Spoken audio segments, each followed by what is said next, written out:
Hi there, Zam here for NerdTube. These are my thoughts and spoilers of Mobland Season 1, Episode 10, The Beast in Me.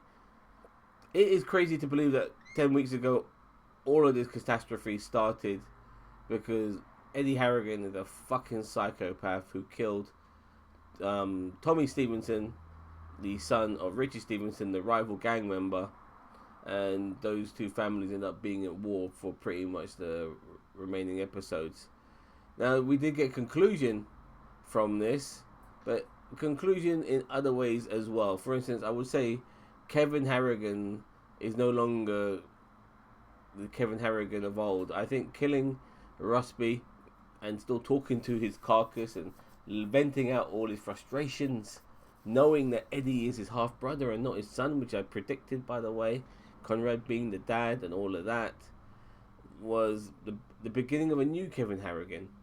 And when he spoke to his dad in jail afterwards, that was a great scene too.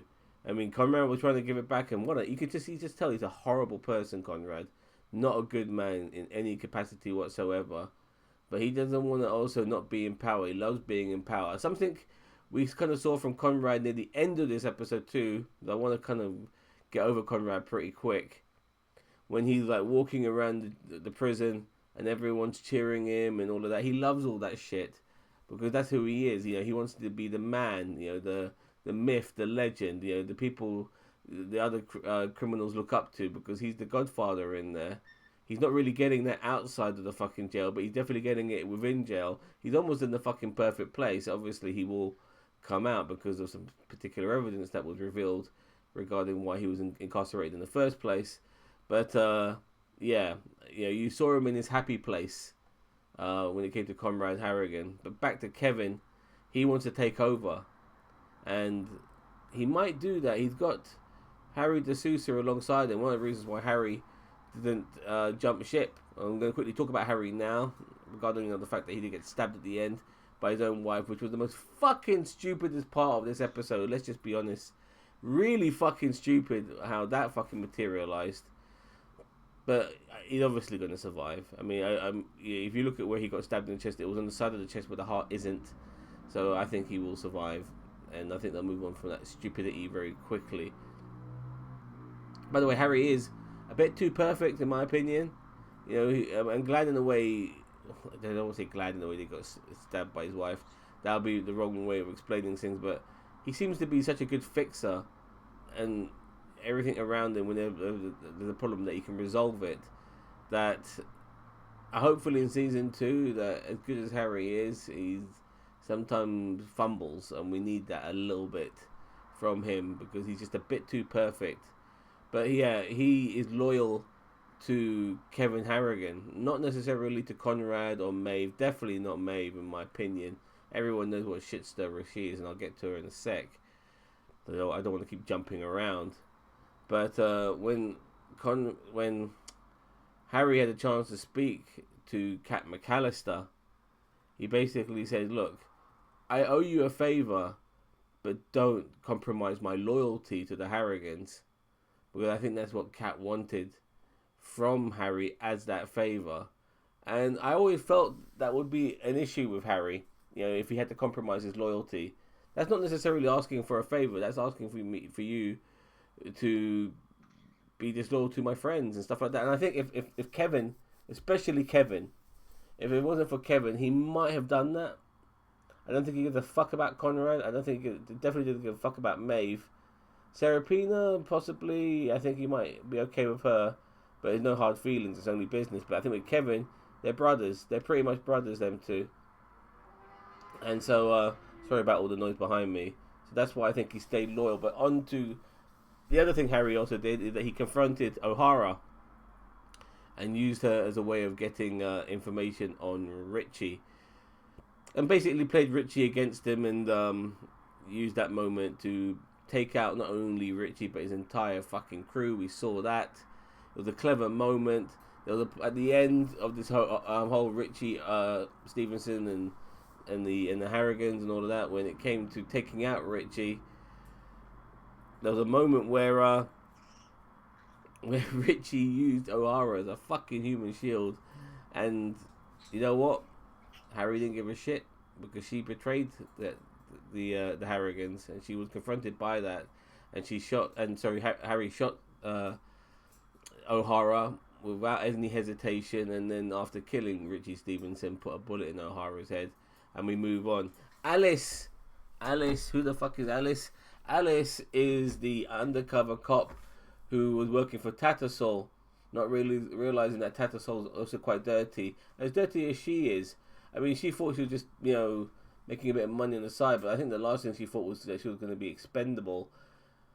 Tattersall decided to have her killed, and we see a moment where she gets chloroformed, but that doesn't necessarily mean she's dead. If we do get a scene with her, but prior to her being chopped into fucking pieces for pig food, we might see her escaping her ordeal if she wakes up from the chloroform, and she could be back, maybe being a thorn in Tattersall's side. It'll be interesting to see how that works out. And now with Richie Stevenson dead as well, how is Tattersall going to take all of this? Is he going to revenge his old former rival? I mean, probably. And regarding Kat, I already mentioned her earlier. She's definitely going to fill that Richie Stevenson void, because somebody has to. And as I said, unless there's another Stevenson out there, you could come in, want revenge for his brother and all of that shit. That's a possibility too. I would find that a bit of a cheap move, personally, if they did that. Maybe they could leave that for another season. Who knows? But yeah, Kat McAllister, yeah, she's the person I think is going to be the antagonist of season 2. Regarding Maeve, she's trying to get Eddie Harrigan to be the numero uno, and she's so fucking out of her depth and so fucked in the fucking head and so naive and stupid. Oh god, I mean, Helen Mirren playing this terrible character, she does it so fucking well. But Eddie, he's still a kid. He's not ready to fucking rule the roost. And what she's asking him to do, fucking kill Harry and kill Serapina? Like, Jesus Christ, I know he's a psychopath, but he probably thinks he has no chance of killing Harry. Harry has always had one up on Eddie Harrigan. He might try to kill him if he finds that fucking knife in his chest at the beginning of season 2. He might use that as the opportunity, but he just walks out from the prison after speaking to Maeve, and I don't know where his head's at. And there is a secret, by the way, regarding him and Maeve, which was briefly mentioned, kind of glossed over. I mean, did Maeve fuck him? Knowing that they weren't biologically related in any capacity whatsoever. Who knows? I mean, that family is so ancestral. I wouldn't be surprised, to tell you the truth. Yeah. Serapina, I mean, she's somebody who might team up with Kat McAllister. I mean, even though Harry kind of saved her, so did Kat. She owes Kat a lot. And Serapina seems to have ambition. A lot of ambition. So we'll see if she wants to rule the roost of the Harrigans, be second fiddle for Kat McAllister within the Harrigan family and play it like that. Or just work alongside Kat. Who knows? There's so many elements. The combustible elements within the Harrigans with Kevin and Harry and Conrad, obviously, he's not wanting to let go, and then Serapina trying to step up to the case. The whole family, the infight. Oh, and don't forget there's Eddie as well.